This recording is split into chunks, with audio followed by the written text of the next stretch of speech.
do a quick walk around of the Pro R here.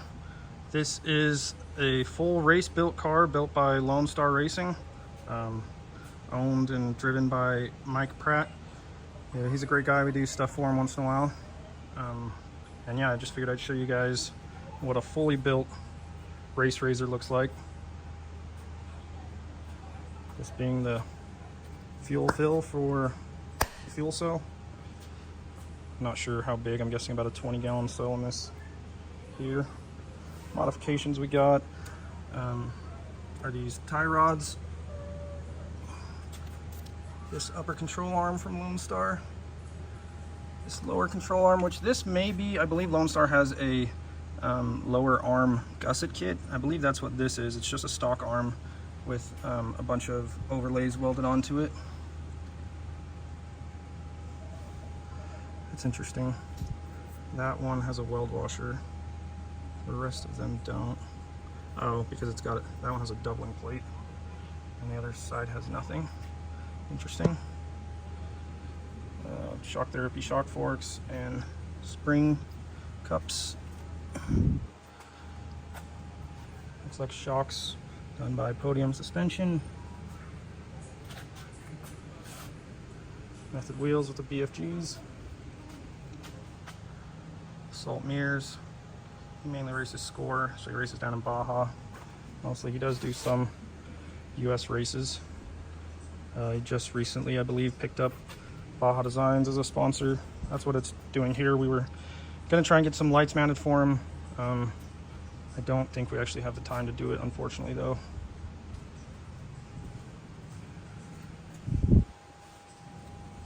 MPI steering wheel. This is the battery kill switch. So this is battery 1, battery 2. To the bottom is both 1 and 2. By regulation, you have to have a fire extinguisher. There's a fresh air pumper that runs and is routed. Looks like he has the super nice mag locks with those. Those are awesome. It's got the impact seats. It's got an aim dash. Switch Pros panel. We'll look at that side when we go around the car. Shifter.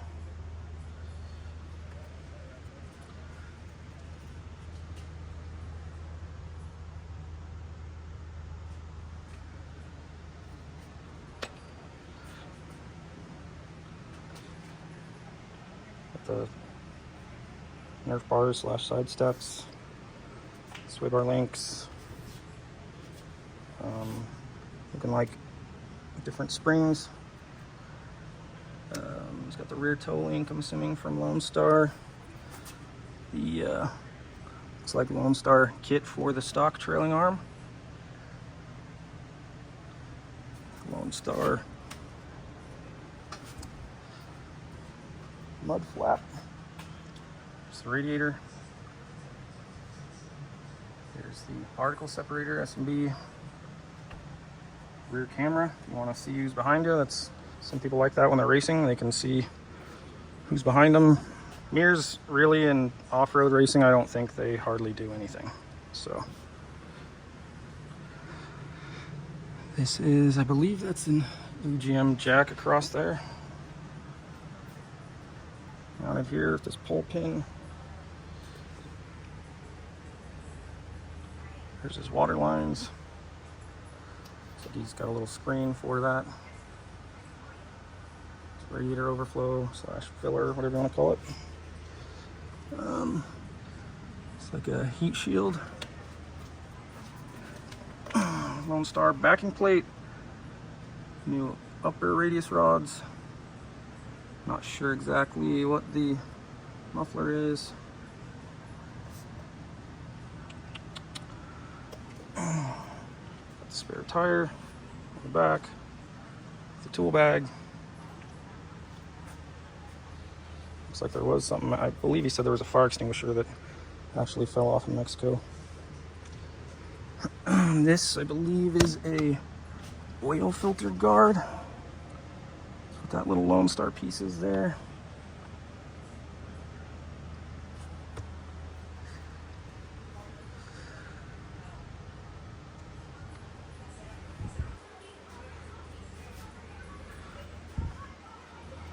So this is a chase bar that actually goes in the rear. See if I can put it up there without breaking this while holding the camera.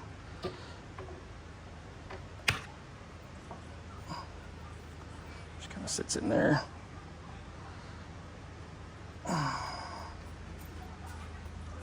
Lawrence HDS 9. Looks like he's got PCI radios. They're the best in my opinion. Big radio. Looks like he's got a USB charger voltage plug there. Got your hostile door bags. I'm assuming that's the window nuts he has as well. They're just not in right now. Not sure exactly what that is. Got a little switch for something there. Some more hostile bags. Got some rock lights for when you have to be working on the car, racing in the night. Some extra zip ties. It's a must in off-road. Here's your clip for your window net. And yeah, I think that is just about it. Here's your GPS antenna. I can't remember what that is.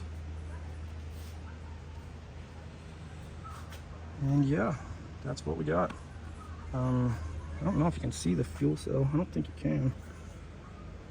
It's kind of just under the seats there. Can't really see much of it. Yeah, it just sits under both seats there. It's a beautiful car. Lonestar makes great race cars, makes great products. Not gonna bash them at all. This is a great car. And yeah, that's what we got for you. Just a little overview of this here Pro R. Let us know what you think, what you guys like, what you dislike, what you've had issues with. Oh, it looks like one last thing. Looking like a big skid plate. Looks like 3/8 if not ½ inch. UHMW, sorry. And yeah. I don't believe he's running our bolt kit, but we kind of communicated back and forth, kind of on the same page with all the bolts. So he does the same thing. He's got all the same things that our bolt kit would.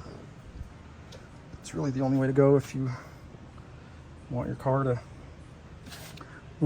live. You really should be changing those bolts. They're just really bad stock, especially the ones with the small shank. But either way, the shank isn't long enough on any of them. Even if you do have the brand new 23 bigger shank bolts on your car, they're still not long enough, unfortunately. One day, maybe if we keep telling them, maybe they'll make bolts with the right length shank. We'll see. Anyways, that's it for now. Leave a like down below, subscribe, and we'll bring you more content like this soon.